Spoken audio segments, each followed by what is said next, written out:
사도행전 2장에 보면 초대교회는 날마다 모여 함께 예배를 드리고 순전한 마음으로 떡을 떼고 사랑의 교제를 나누고 그랬는데, 이 시대는 전화 않고 집에 방문하면 실례입니다. 그죠?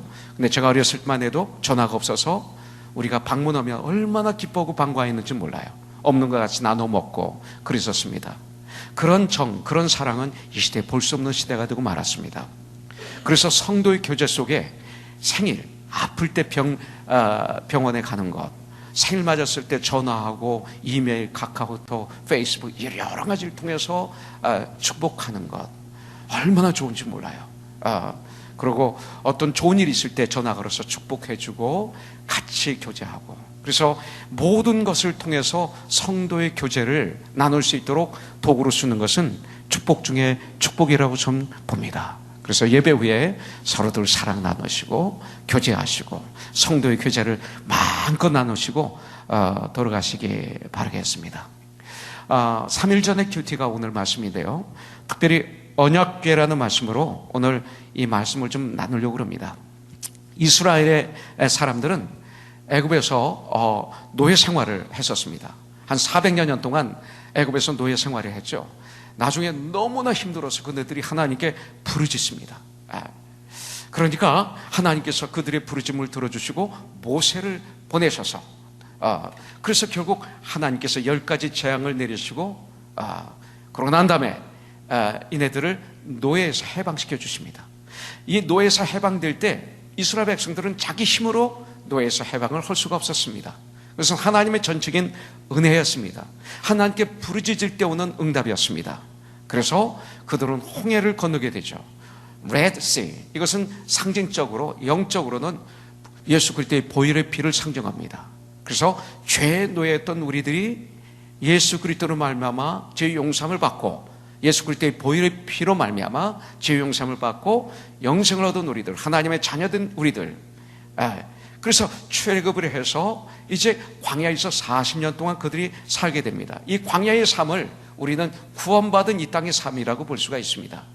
젖과 꿀이 흐르는 가나안 땅이 우리를 기다리고 있죠. 이제 영원한 천국이 우리를 기다리고 있습니다. 그래서 그네들이 홍해를 건너고 출애굽을 했을 때부터 그들은 하나님께 제사를 드리기 시작했습니다. 이것은 자기 마음대로 드리는 것이 아니라 시내 산에서 하나님께서 모세에게 알려준 말씀 그대로 그들은 드리기 시작했던 것을 볼 수가 있습니다. 자, 이제 하나님의 도우심으로 노예 생활에서 해방되어 출애굽이 했는데 두 가지 의미가 있었죠.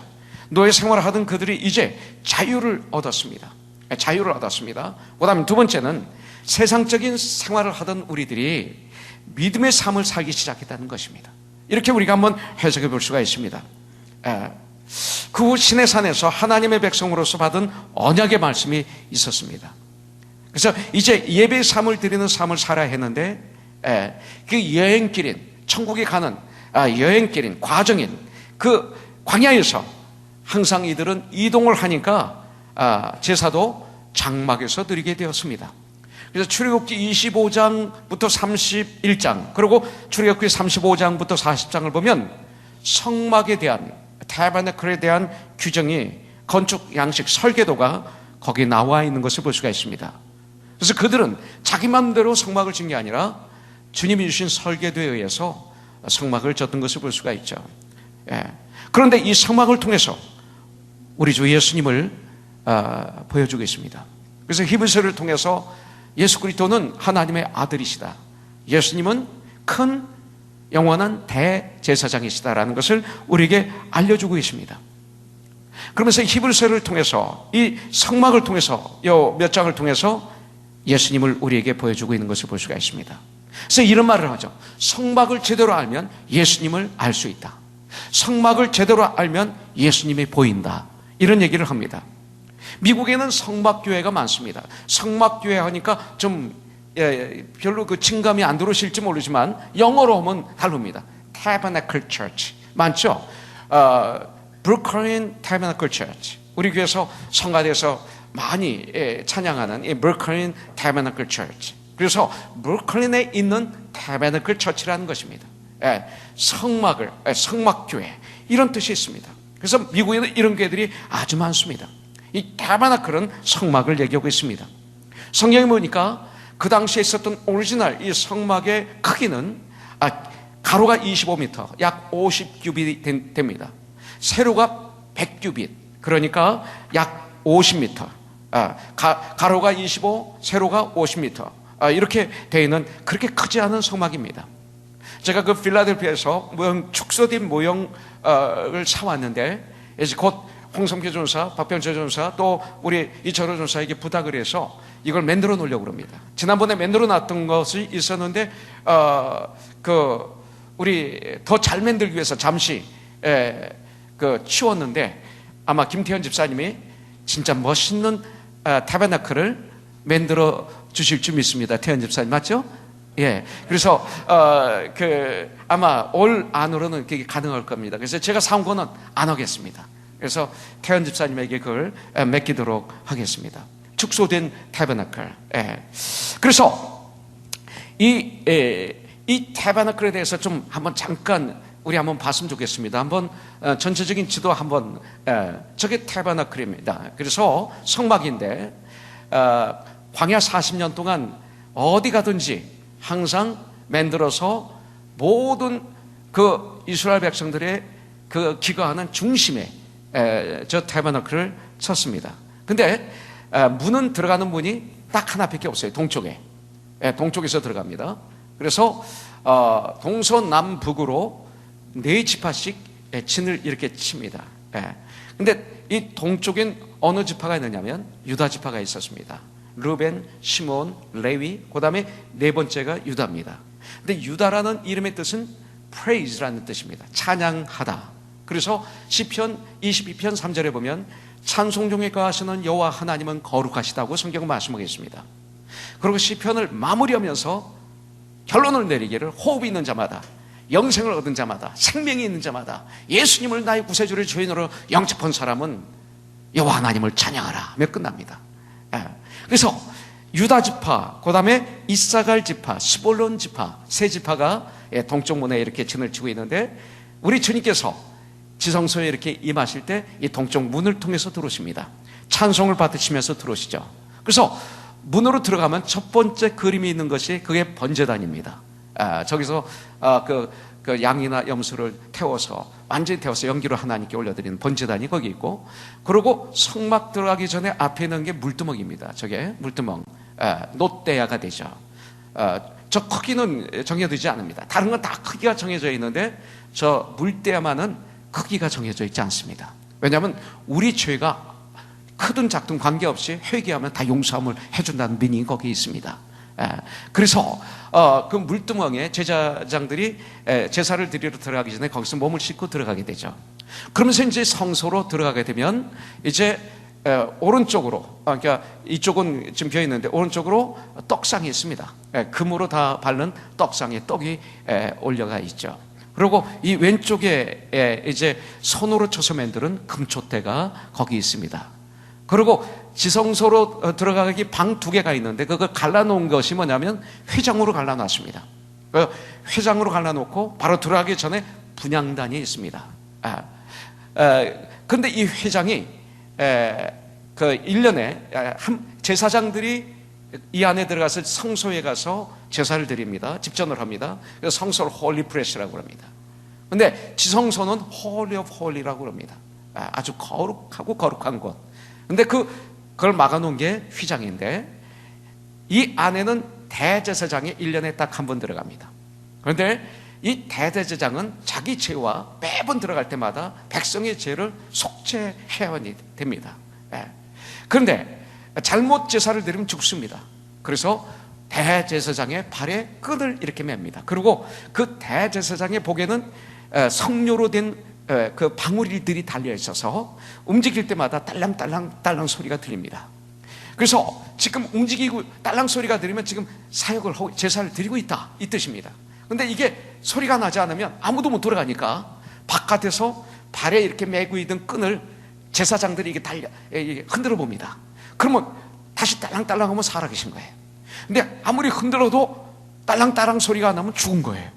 못 들어가니까 이제 그걸 끄집어내죠. 그만큼 지성소는 아무도 못 들어가는 거룩한 곳입니다. 하나님 앞에 아무도 못 씁니다. 이사야서에 보면 이사야가 내가 하나님을 왔으니 난 화로다, 난 죽었다 그러니까 숯불로 지져주잖아요. 하나님을 보면 죽습니다. 거룩합니다. 지금 우리와 다릅니다. 지금은 예수의 이름으로 단번에 주님 보좌 앞에 설 수 있고 주님 앞에 설 수 있는 우리들이지만 구약에서는 그렇게 못했습니다. 그래서 그 안에 들어가면 이제 금향단이 있고요. 그리고 마지막 가장 중심에 가장 중요한 곳에 언약궤가 있습니다. 그래서 언약궤가 있는데 그게 언약궤가 저기 보이는 것입니다. 언약궤는 금으로 안팎을 이렇게 싼 것을 볼 수가 있습니다. 이것이 바로 성막입니다. 오늘은 저는 이 성막에서 언약궤에 대해서 우리가 좀 통해서 음성을 듣는 그런 시간을 좀 제가 가지려고 합니다.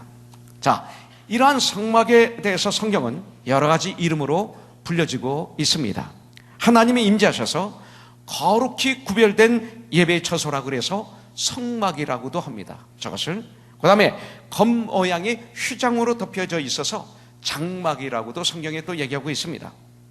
하나님과 사람이 만나는 곳이라고 그래서 회막이라는 단어로도 이 성소를 써진 것도 있습니다.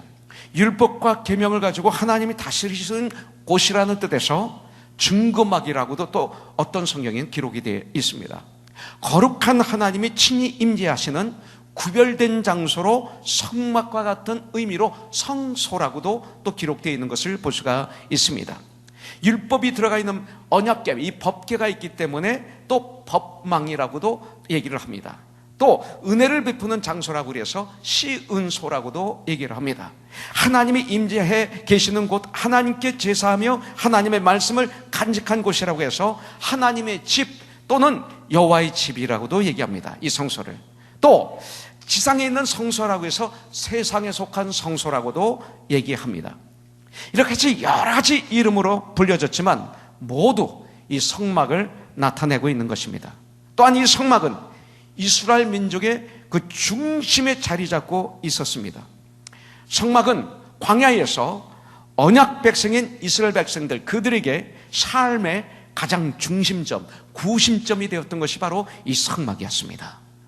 오늘 저는 히브리서 9장 1절부터 10절의 말씀을 통해서 이 하나님의 이 법궤를 공부하면서 현대 우리들과 이 법궤는 어떤 관계가 있는지 공부하고 실천하는 복된 삶을 사는 우리가 되기를 원합니다. 여러분들, 이 히브리서 기자는 과거 이스라엘의 이 성막과 그 안에 있는 기구들을 자세히 설명하면서 이러한 과거의 제사율법이 필요 없게 됐다라고 말씀하는 것이 아니라 완성되었다라고 말씀하고 있습니다. 구약이 필요 없는 것이 아닙니다. 우리는 구약을 신약에서 완성하셨습니다. 구원을 예수님이 이루셨습니다. 그래서 구약은 우리에게 아주 중요한 자료가 되고 교훈이 되고 진리가 됩니다. 그러나 완성이 되셨죠. 예수님이 완전히 구원을 이루셨습니다. 이루셨다고 해서 구약이 필요 없다고 얘기하시면 안 됩니다. 그래서 어떤 사람들은 필요 없다고 얘기하는 분들이 있어요.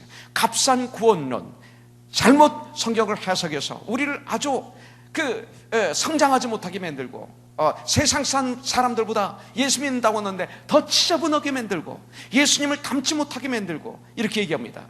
그래서 우리가 정말 주님을 닮기 위해서 전쟁을 하면 율법주의자라고 그러고 행위주의자라고 그러고 그렇지 않습니다. 우리는 구원받은 하나님의 사람으로서 정말 이미 구원받았습니다.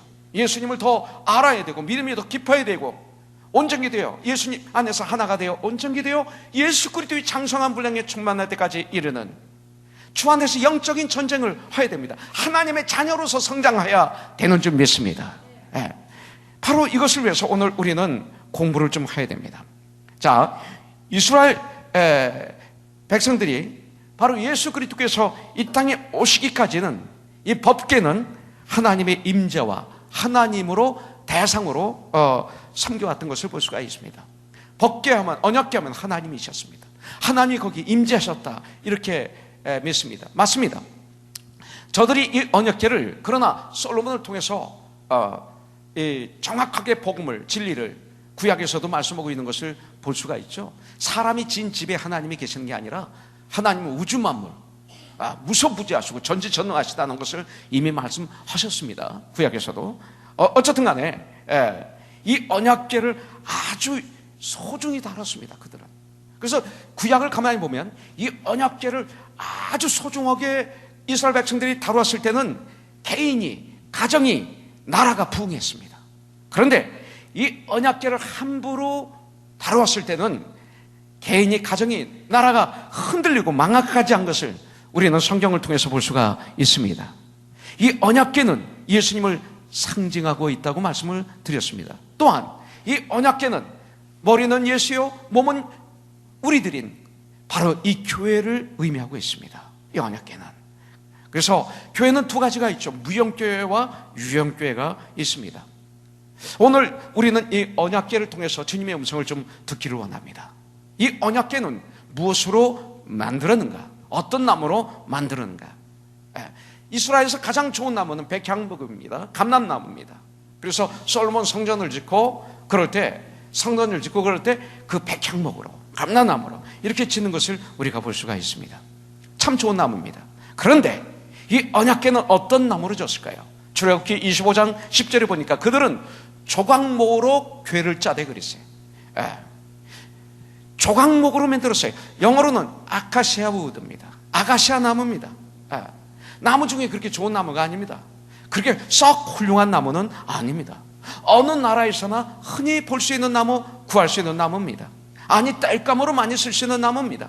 이 나무가 한번 자라기 시작하면 막 번져가지고 울창하게 번창해버립니다. 그래서 좋은 산을 유지하기 원하는 분들은 아카시아 나무를 뿌리째 파버리더라고요. 그리고 흔한 나무라는 것입니다. 왜 이런 흔한 나무로 우리 주님께서는 언약궤를 만들라고 하셨을까요? 그 이유가 뭘까요? 저 한번 생각해 봅니다. 나를 바라봤습니다. 어젯밤에.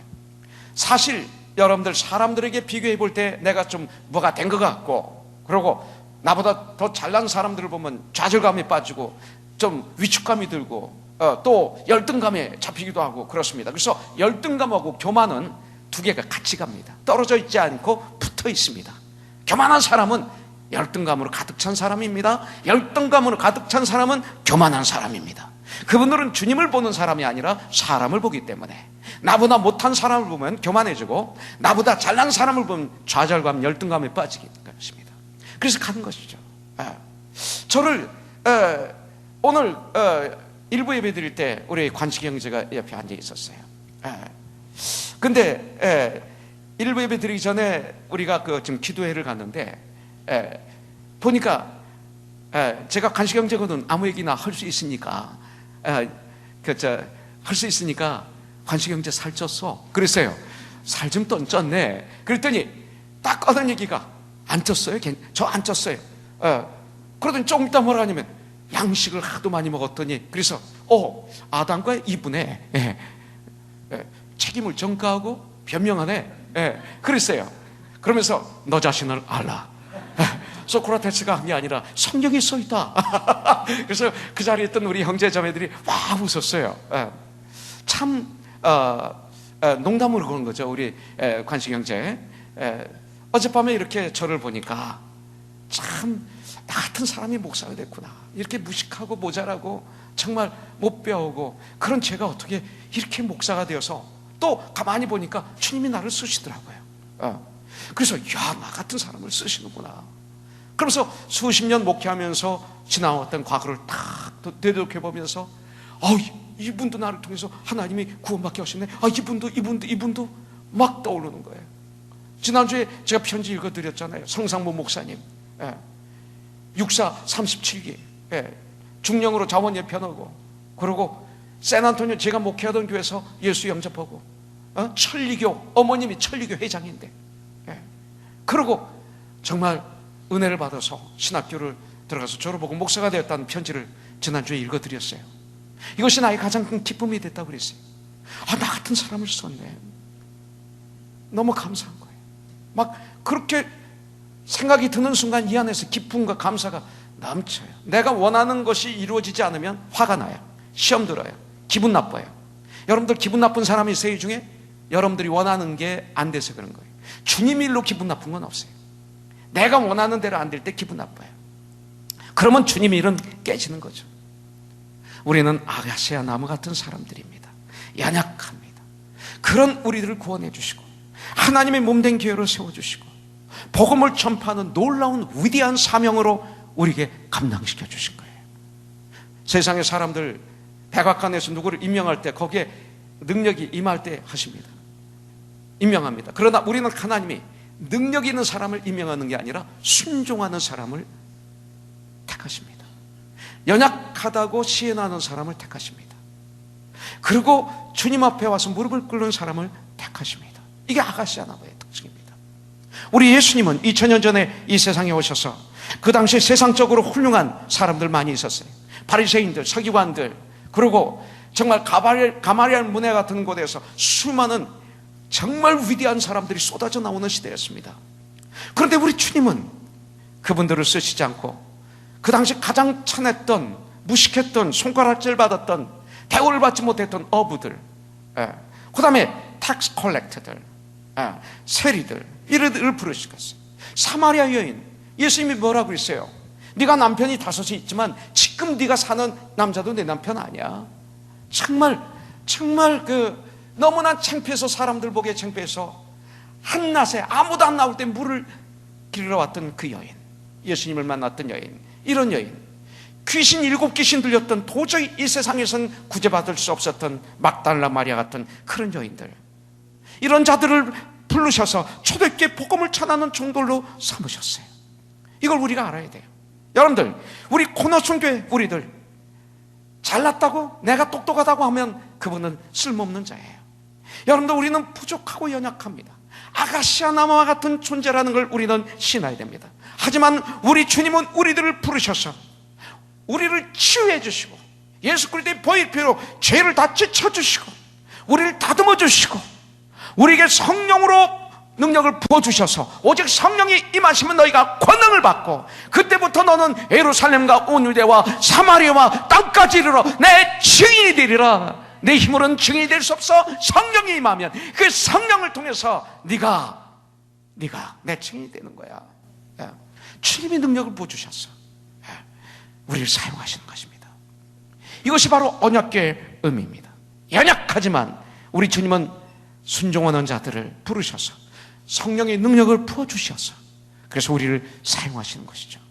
그래서 우리가 주님의 일을 할 때 내가 원하는 일을 하면 교회가 깨져요. 내가 좋아하는 대로 하면 교회가 깨져요. 비록 내 마음에 들지 않아도, 내가 좀 기분 나빠도 그것이 하나님께 영광이 된다면 노할 수 있고 예스 할 수 있고 기다릴 수 있고 안 할 수도 있고 할 수도 있다면 그분은 아가시아 나무예요. 언약궤예요.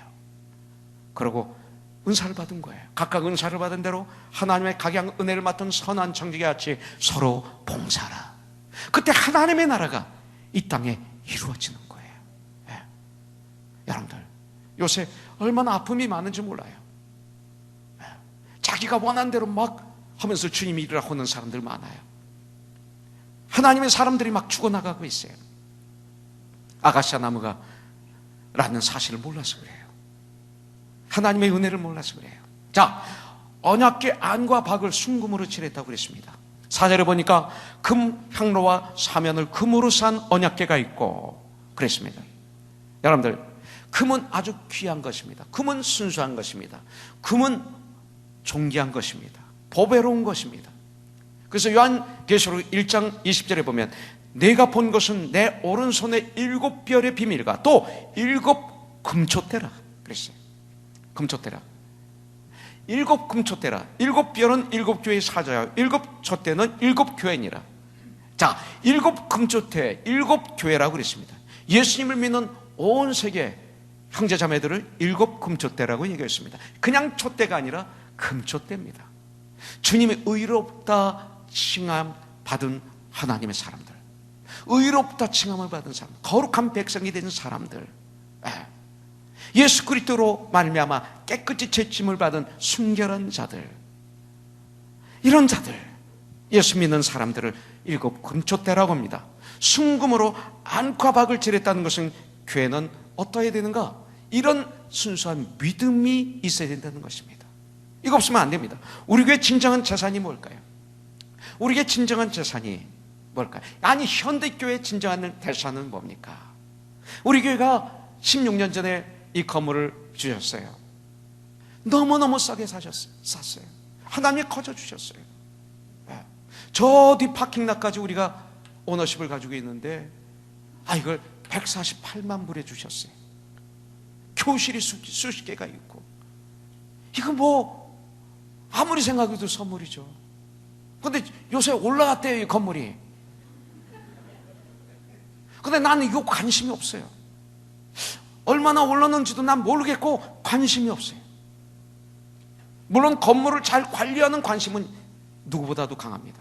그러나 얼마나 올랐다 내렸다 가지고 난 기뻐하지 않아요. 나는 이게 재산이지만, 일시적인 재산이지만 난 이것을 재산으로 생각을 하지 않기 때문에 그래요. 목사님들이 모이면 하는 얘기가 있어요.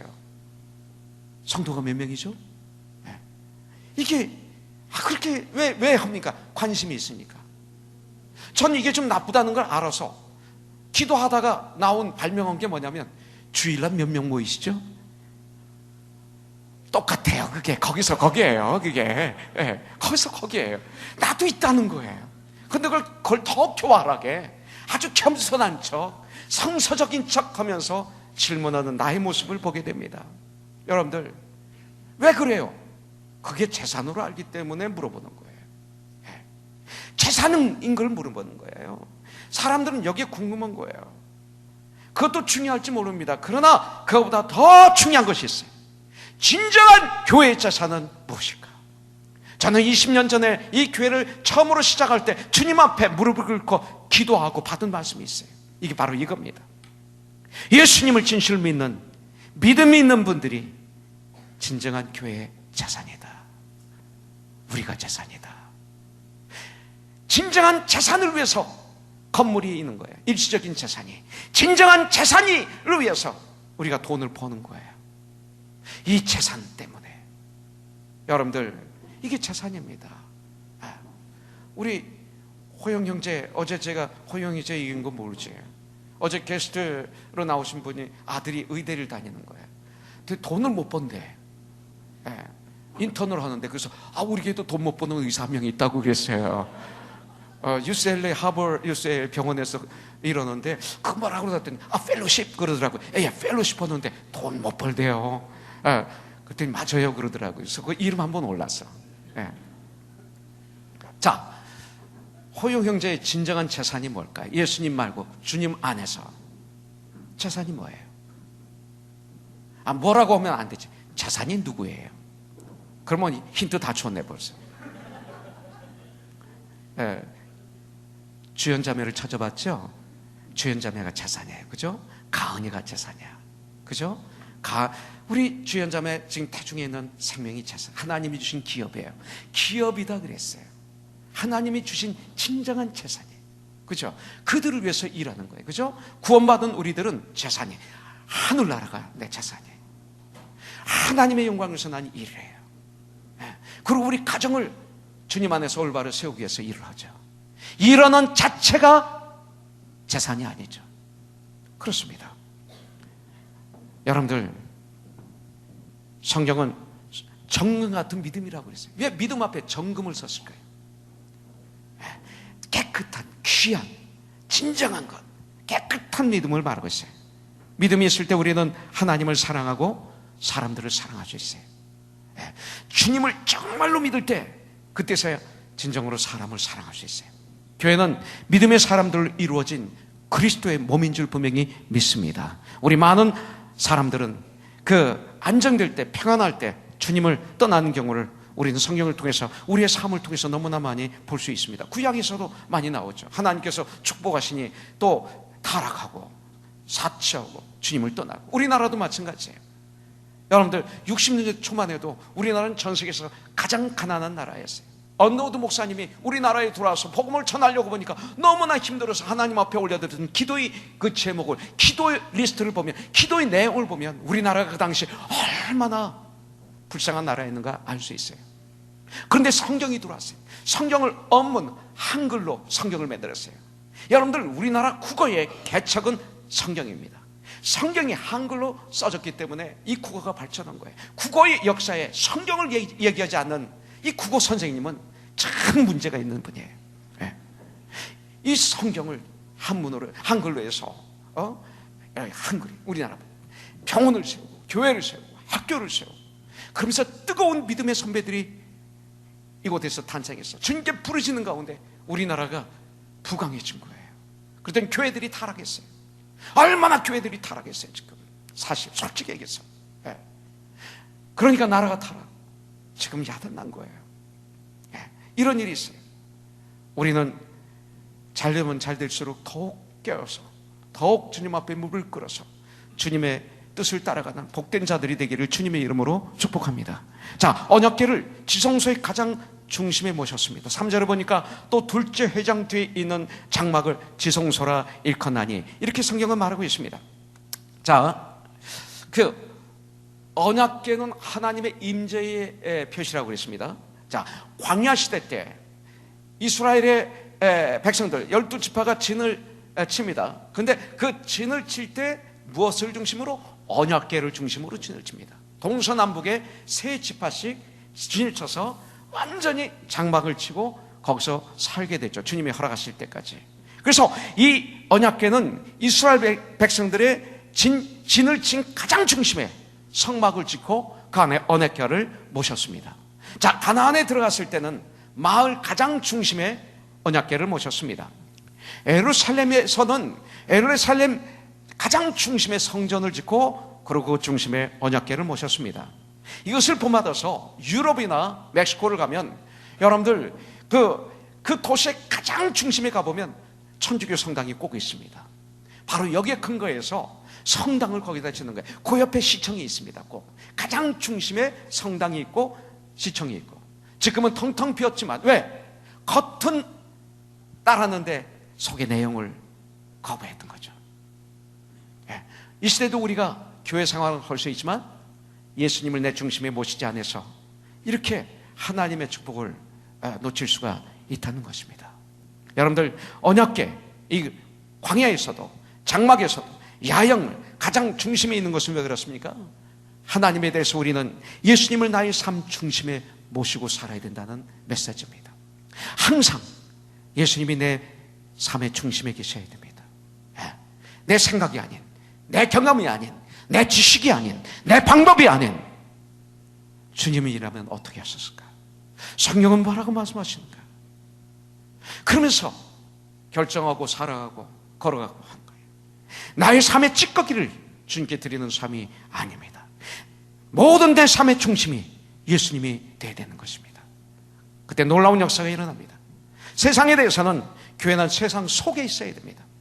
세상을 떠나서 산속에 들어가는 것 아닙니다. 세상 중심에 있어야 됩니다. 그래서 성경은 너희는 세상의 소금이다 빛이다 말씀하는 거예요. 그렇기 때문에 세상에 대한 귀한 의무가 교회에 있습니다. 예배를 드려야 됩니다. 제자를 삼아야 됩니다.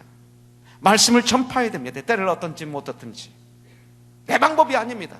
하나님의 기회를 주시면 말씀을 전파하는 것입니다. 복음을 전파하는 것입니다.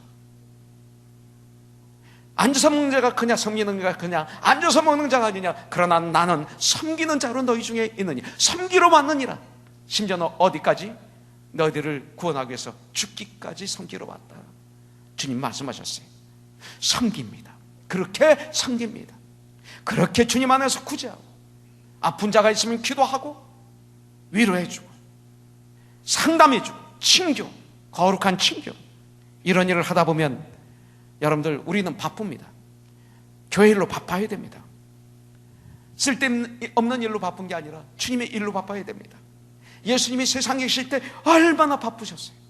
식사하실 시간이 없으셨다고 그랬어요. 우리는 작은 예수들입니다. 예수님 때문에 이렇게 바쁠 수 있어야 됩니다. 죽음 앞에 후회하지 마십시오. 쓸데없는 거로 너무나 바빴다가 죽음 앞에 보니까 사기당한 거야. 세상에 사기당했어요. 사기당했어. 그 귀한 시간을 쓸데없는 데 다 쓰고 말았어요. 여러분들, 우리도 이 사명을 잘 감당해야 될 줄 믿습니다.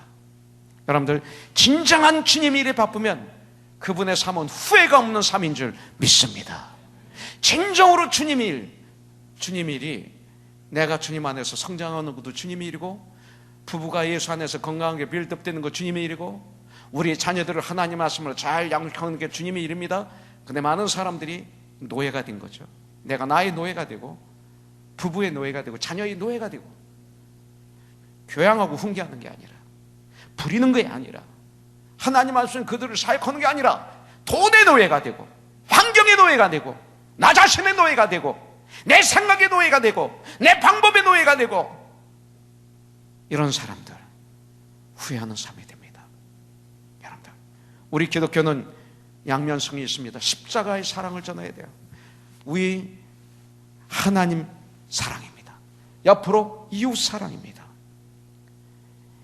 이것이 우리에게 있어야 됩니다. 그렇다면 이 언약궤 안에 무엇이 담겨 있습니까? 4절에 보니까 그 안에 만나를 담은 금항아리와 아론의 쌍난 지팡이와 언약의 돌판들이 있다 그랬습니다. 이것은 무엇을 의미할까요? 교회는, 제 안에는, 여러분들 안에는 제가 그리스도의 몸입니다. 그리스도의 집입니다. 그리스도의 교회입니다. 우리 안에는 이 세 가지가 있어야 됩니다. 우리 안에, 아니 우리 코너손에 만나가 있어야 됩니다. 만나는 이스라엘 백성들이 광야에서 40년간 아침마다 하나님이 내려주셨던 양식입니다. 여러분들 이 얘기하면 무슨 꿈과 같은 얘기, 전설 같은 얘기로 들으시는데 천만에요. 여러분들 바다에서 우리가 생선을 만들 수 있습니까? 바다에서 잡는 생선 우리가 길렀습니까? 아니에요. 하나님이 다 만드시고 자라게 하시고 길러주신 것 그냥 낚시해서 그물로 건져 먹는 거예요. 똑같아요. 여러분들 채소, 산에서 나는 산삼 사람이 손 단 거 있어요? 아니에요. 발견하고 파서 먹는 거예요. 다 그렇게 수없이 땅에다 씨앗만 심으면 그냥 싹들이 나가지고 그냥 자라고 열매 맺는 거예요. 따서 먹는 거예요. 하나님이 다 주신 거예요. 박사들이 발명했다고요? 아니에요. 하나님이 다 발명해 놓은 걸 갖다가 맞추는 것뿐입니다. 우리가 한 거 하나도 없어요. 다 은혜예요. 공기 내가 만들 수 있어요? 이렇게 마실 수 있는데, 마음껏 마실 수 있는 공기, 인물, 공기, 산, 바다 다 주님이 아침마다 내려주시는 거예요. 아침마다 만나를 내려주시는 것처럼. 이거 알아야 돼요. 이거 못 믿으면 바보예요. 이것이 없으면 이스라엘의 40년의 길은 죽음의 길이었을 것입니다. 이 만나는 주일 안식일만 빼고 날마다 내렸습니다. 아침에 나가면 들판에 하얗게 내립니다. 태양이 비치면 만약 걷어가지 않으면 다 녹아 없어집니다. 오래 저장할 수 없습니다. 원래 음식은 원래 오래 저장하지 못하도록 되어 있어요. 냉장고에다 넣은 음식 거기가 영양가 다 변질되어 있어요. 진짜 영양가는 잘하는 걸. 제가 어렸을 때 좋아했던 게 그 마루에서 밥을 먹습니다. 점심때. 그러면 밑에 밭에 가서 상추를 하나 딱 따면 탁 소리 나요. 그리고 하얀 지물이 폭 나와요. 요새 상추에서 그런 거 나와요? 안 나와요. 이게 나와야 돼. 이게 나와요. 영준이 형제 못 먹어봤지 이런 거. 나는 먹어봤단 말이야. 이게 탁 따면 하얀 지물이 폭 거기다 쑥갓 하면, 요새 쑥갓은 이게 맛인지 아니 쑥이신지 갓인지 난 모르겠어요. 그런데 쑥갓을 따서 딱 넣고 고추장 넣고 참기름을 딱 넣고 밥을 딱 넣고 먹어봐요. 기가 막혀요. 그 다음 잠이 사르르 오죠. 왜냐하면 상추에 수면제가 있어요.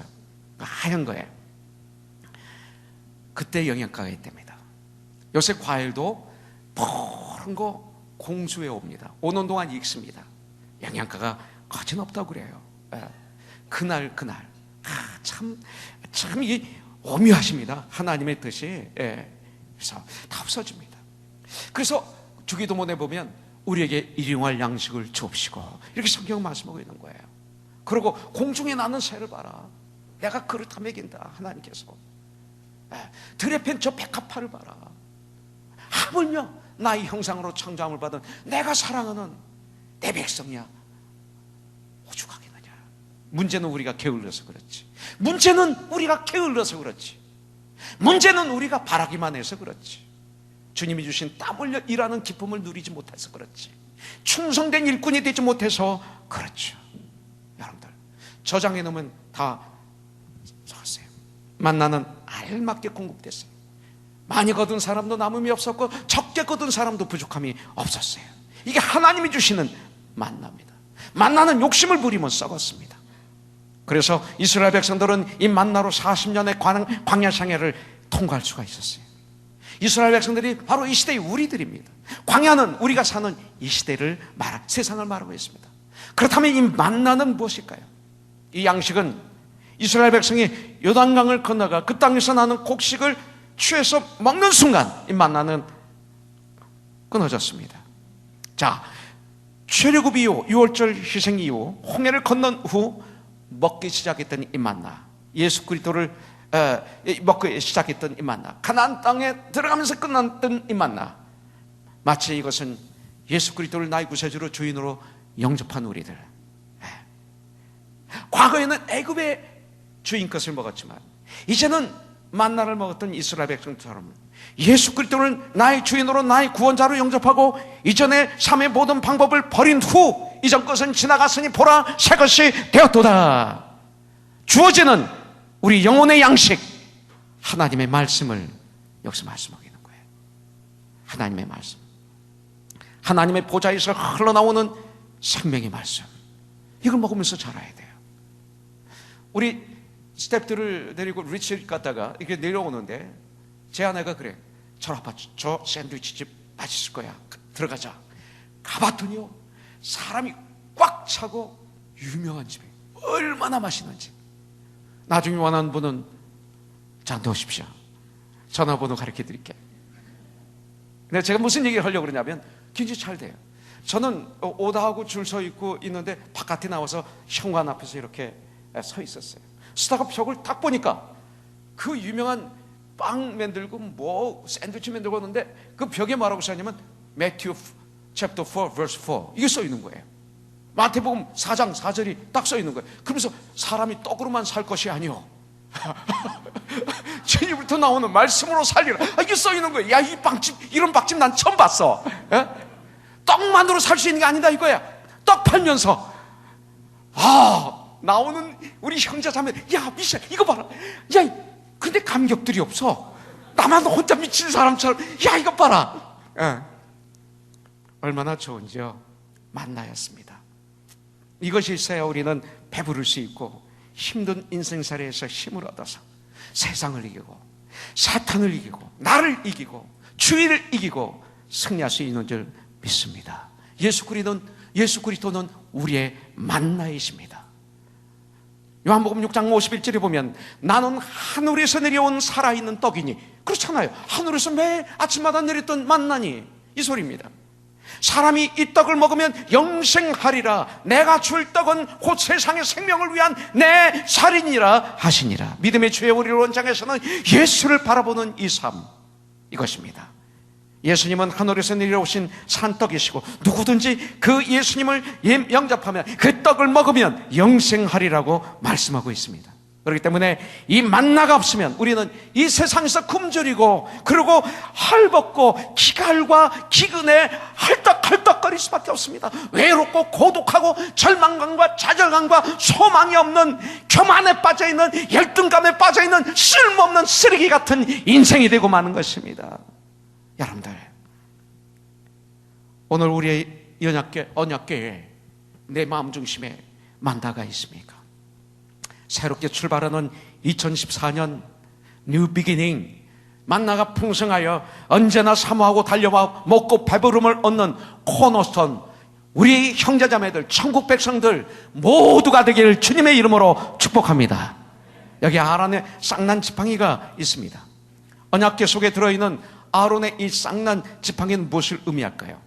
왜 하필 이 지팡이가 언약궤 속에 들어있을까요? 아론의 쌍난 지팡이가 주는 중요한 교훈이 있기 때문에 그렇습니다. 여러분들, 이스라엘 광야의 길을 가는 동안에 어려움이 찾아왔습니다. 문제가 생겼습니다. 고라라는 사람이 지도자 모세를 시기하고 질투합니다. 그래서 사람들에게 아주 현혹해가지고 족장 지도자 250명을 선동해서 반란을 일으킵니다. 민수기 16장 3절에 보니까 그들이 모여서 모세와 아론을 거슬려 그들에게 이르되 너희의 분수에 지나도다 회종이 다 각각 거룩하고 여호와께서도 그들 중에 계시거늘 너희가 어찌하여 여호와의 총에 의해 스스로 높아지느냐. 모세와 아론을 공격합니다. 어려움에 봉착한 모세는 거기에 반응하지 않고 주님 앞에 무릎을 꿇습니다. 기도합니다. 하나님은 모세와 그들을 해막으로 나오게 하셨습니다. 그리고 지진과 향료의 불로 그들을 다 죽여버리십니다. 그래서 백성들 중에 모세 때문에 우리 형제가 죽었다 하면서 원망이 일어나 또 원망 때문에 온 진영에 전염병이 막 퍼집니다. 그러니 백성들이 모세와 아론에 대한 원망이 더 심해집니다. 그래서 하나님은 모세에게 명령합니다. 각 지파 지도자 지팡이를 다 가두게 해라. 그래서 그것을 해막 안에 넣어둡니다. 언약궤 옆에 둡니다. 그래서 그 다음날 들어가 봤더니 11개의 지팡이는 그대로 있는데 아론의 지팡이가 싹이 트고 살구꽃 이파리가 열리고 꽃이 피고 열매가 열렸어요. 기적과 같은 일입니다. 이것은 무슨 뜻일까요? 그러면서 하나님은 그것을 언약궤에 집어넣어 영원히 기념하라. 주님이 명령하신 거예요. 거기다 넣으라고요. 모세가 한 게 아닙니다. 이것은 하나님께서 인정하시는 자만이, 하나님께서 인정하신 자만이, 하나님이 명령하신 자만이 중보자의 역할을 감당할 수 있음을 의미하고 있습니다. 과거에 대제사장만이 여러분들 백성과 하나님 사이의 중보자가 되었었습니다. 그러나 그들도 계속 자기 죄를 속죄해야 됐습니다. 이 말씀은 오직 예수 그리스도만이 우리의 영원한 큰 대제사장이 되시고 우리의 유일한 중보자가 되신다는 이 뜻이 있습니다. 많은 이 세상에 종교가 있습니다. 11개의 지팡이가 있듯이, 싹이 나지 않은 죽은 지팡이, 이런 많은 지팡이가 있듯이 이 세상에 수많은 종교들이 있습니다. 그들이 각자 구원을 외칩니다. 여러분들, 그러나 거기는 싹이 나지 않고 꽃이 피지 않고 열매가 맺지 않습니다. 생명이 없습니다. 그러나 아론의 싹난 지팡이, 오직 예수 그리스도만이 길이시고 진리시고 생명이시고 죽음을 통과시켜주는 하나님이신 것을 말씀하고 있습니다. 여러분들, 예수 그리스도는 아론의 싹난 지팡이십니다. 이 싹난 지팡이는 또한 예수님의 부활을 상징합니다. born again을 상징합니다. 생명을 잃은 아론의 지팡이가 하나님의 능력에 의해서 싹이 나고 이파리가 나오고 꽃이 피고 열매가 맺었던 것처럼 예수님은 죽으시고 3일 만에 죽음을 이기시고 부활하셨다. 이것을 상징합니다. 교회는 말씀을 듣는 가운데, 여러분들 기도하는 가운데, 주님을 찬양하는 가운데 은혜를 받아서 바로 이 주님의 부활을 믿는 게 교회입니다. 주님의 부활을 부정하면 교회가 아닙니다. 과거 예수님은 3일 만에 죽음을 이기시고 부활하셨습니다.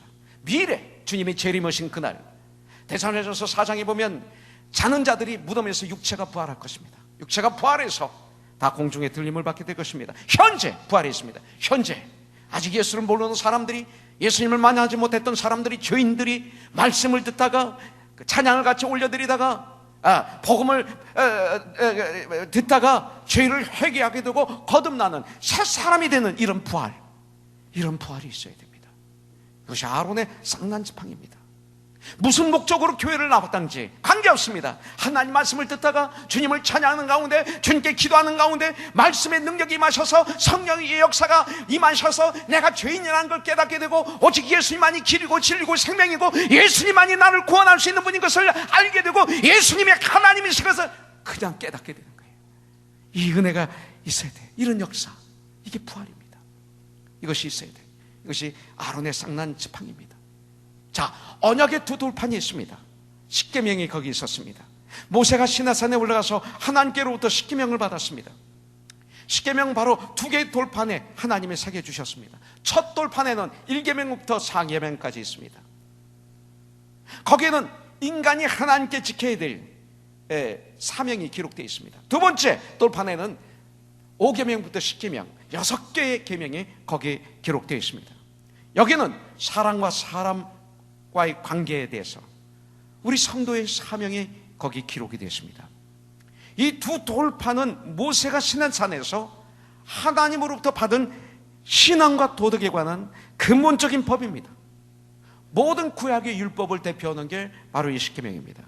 이 둘 돌파는 우리가 어떻게 하나님을 섬기고 우리가 어떻게 이웃과 살아야 하는지 가르쳐주는 가장 기본적인 말씀입니다. 그런데 우리 주님은 율법의 완성자로 이 땅에 오셨죠. 이 십계명은 첫째 하나님 사랑이고 둘째 이웃사랑이 십계명입니다.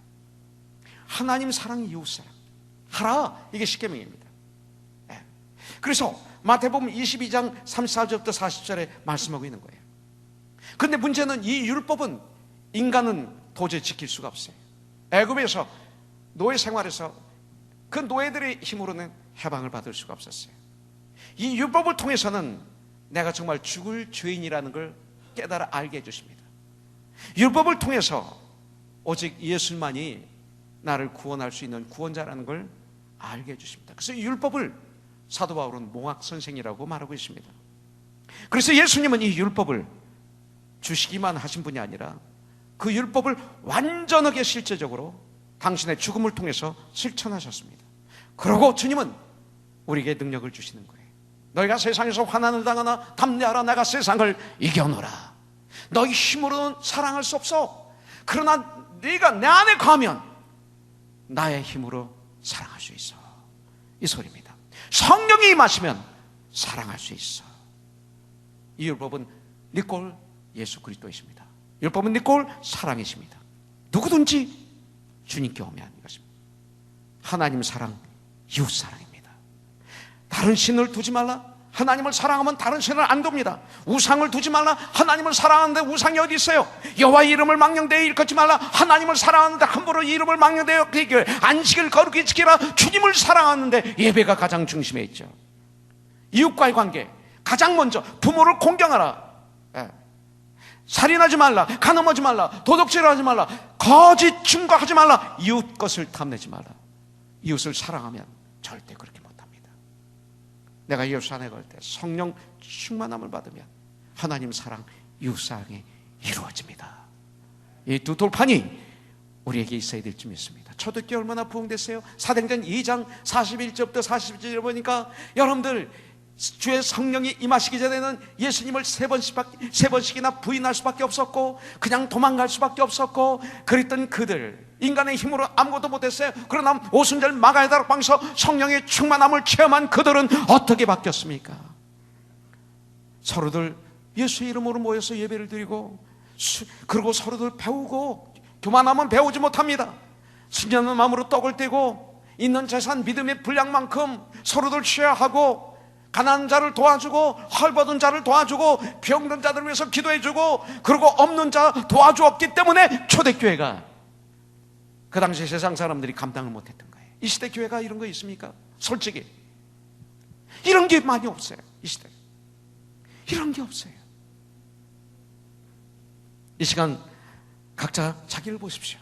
하나님보다 더 중요하고 사랑하는 것은 없는지, 하나님께 영광 올려드리고 살기는커녕 하나님의 이름을 더럽히고 교회를 욕되게 하고 예수 믿는 것에 손가락질 받는 일을 하고 살진 않은지. 요새 얼마나 세상 사람들이 교회를 손가락질합니까? 신문에 봐도 너무나 창피해서 중간에 읽다가 스톱해야 되는 기사들이 얼마나 많습니까? 주일을 성소라 하셨는데 결혼식이 더 중요하기 때문에, 환갑잔치가 더 중요하기 때문에, 다른 것이 더 중요하기 때문에 놀러가고 참여하고, 예배는 second, third, fourth 밀려나는 이런 삶은 아니죠. 자, 그렇다면 우리는 언약궤를 어떻게 취급해야 될까요? 언약궤를 여러분들 사무엘상에 보면, 4장에 보면 언약궤를 엘리 대제사장이 이스라엘 백성들이 전쟁에서 패하니까 언약궤를 이용합니다. 언약궤를 이용합니다. 하나님을 이용하면 안 됩니다. 실로에 있는 법궤를 엘리의 두 아들 흠니와 비나스가 그 법궤를 가지고 전쟁터에 나갑니다. 이스라엘 백성들이 막 땅이 진동하도록 막 환호성을 칩니다. 블레셋인들이 두어서 떱니다. 우리 다 죽었구나. 그러면서 그네들이 결단을 어떻게 내려요? 언약궤 때문에 이왕 죽을 거 최선을 다해서 전쟁하다 죽자. 오히려 이렇게 된 거예요. 싸울 생각은 하지 않고, 최선을 다해서 전쟁할 생각은 하지 않고, 열심히 살 생각은 하지 않고, 유행만 바라고 남의 돈만 받으려고 그러고 게을르고 하나님을 이용하려고 했던 것. 그래서 전장에 처참하게 패합니다. 두 아들이 전쟁터에서 죽습니다. 그 소식을 들은 엘리 대제사장은 의자에서 떨어져서 목이 부러져 죽습니다. 우리는 하나님을 섬기는 자가 되야지 하나님을 이용하는 자가 되지 않기를 주님의 이름으로 축복합니다. 사무엘하 6장 6절부터 7절을 보면 하나님의 언약궤를 예루살렘으로 모시고 가는데 제사장들이 어깨 메고 가야 되는데 마차에다 실어 갔어요. 소가띠모로 법궤가 움직이니까 우사가 그걸 잡아버렸어요. 주님의 일을 인위적으로, 인간적으로 하면 안 됩니다. 이 시대 교회 안에 너무나 인간적인 방법이 너무나 많이 돌았어요. 아니 99%가 다 인간적이에요. 거기가 주님의 방법으로 하려고 그러면 그거는 꿈이다, 이상이다라고 얘기하는 분이 있어요. 심지어는 우리가 요만큼 주님의 방법으로 했는데 이렇게 하는 소식을 들은 그 빛과 소금 교회 광주 이번에 커넥션에 오셨던 목사님이 그거는 이 땅에서 할 수 없는 거야, 그런 소리 하지 마, 스티브 김 목사님에게. 근데 재작년에 우리 교회 오셨던 거예요. 직접 눈으로 보고 샥을 받았어요. 그래서 커넥션에 오신 거예요. 여러분들 조금 했는데도 그거는 성경에서 얘기하는 거지, 그건 이상이야, 현실은 안 돼. 그렇지 않아요. 연약하지만 성장해야 돼요. 주님의 몸으로 아름답게 지어져 가야 됩니다. 저는 이 교회를 처음 주님으로부터 명령을 받아서 시작할 때 하나님 앞에 주님의 음성을 들은 게 있고 결단한 게 있어요. 행여 양적인 교회 부흥을 위해서 성도들을 죽이는 목사가 되지 않겠습니다. 그런 교회가 되지 않겠습니다. 비록 양적으로 숫자가 좀 느리게 성장하더라도 한 사람 한 사람에게 최선을 다해서 그들이 구원받을 수 있도록, 그들이 성장할 수 있도록 사역하는 그런 목사가 되겠습니다. 교회에 얼마가 있든 그것도 중요할지 모르지만 그보다 이것을 가장 우선순위에 놓겠습니다. 그래서 진정한 하나님의 집으로 지어져가는 내 쓰임받는 천국의 일꾼이 되겠습니다. 저를 써주시옵소서. 그렇게 출발한 교회가 우리 교회입니다. 신령과 진정으로 주님의 일을 감당하십시오. 교회는 진실되고 거룩하고 성령 안에서 하나가 된 걸 굳게 잡아 지켜야 되고 예수의 사랑으로 가득 차야 됩니다. 옥합을 깨뜨렸을 때 향기가 그 방 안에 진동했던 것처럼 우리의 언어, 우리의 표정, 우리의 삶, 우리의 모든 걸 통해서 사업, 직장, 가정생활을 통해서 예수의 향기가 진동해야 됩니다. 신령과 진정으로 주일 성수를 지켜야 됩니다. 예배를 드려야 됩니다. 우리의 습관을 바꿔야 됩니다. 우리의 체질이 바뀌어져야 돼요. 토요일날 미리 예배를 준비하세요. 예배를 기대하세요. 우리 자녀들을 얼마나 사랑하십니까? 우리 자녀를 하나님 말씀으로 잘 양육하고 훈계하세요. 유대인의 탈무드에는 당신의 자녀를 사랑합니까? 그래서 하루만 먹이려면 고기 한 마리를 주십시오. 일생 동안 먹여 살리기를 원합니까? 고기 잡는 방법을 가르쳐 주십시오. 우리 교회 그렇게 교육시키는 분이 좀 있습니다. 고기 잡는 법을 가르쳐 주십시오. 자녀들에게 어떤 재산을 주기를 원하십니까? 물질의 재산 주셔야죠. 물론 그거 중요합니다. 그러나 그보다 더 중요한 것입니다. 올바른 신앙관, 재산으로 주셔야 돼요. 올바른 가치관을 재산으로 주셔야 돼요. 올바른 인생관을 우리 자녀들에게 줘야 돼요. 올바른 삶의 태도를 물려주는 것이 최고의 재산입니다. 지혜로운 일입니다. 성막은 예수 그리스도의 모형이십니다. 할렐루야.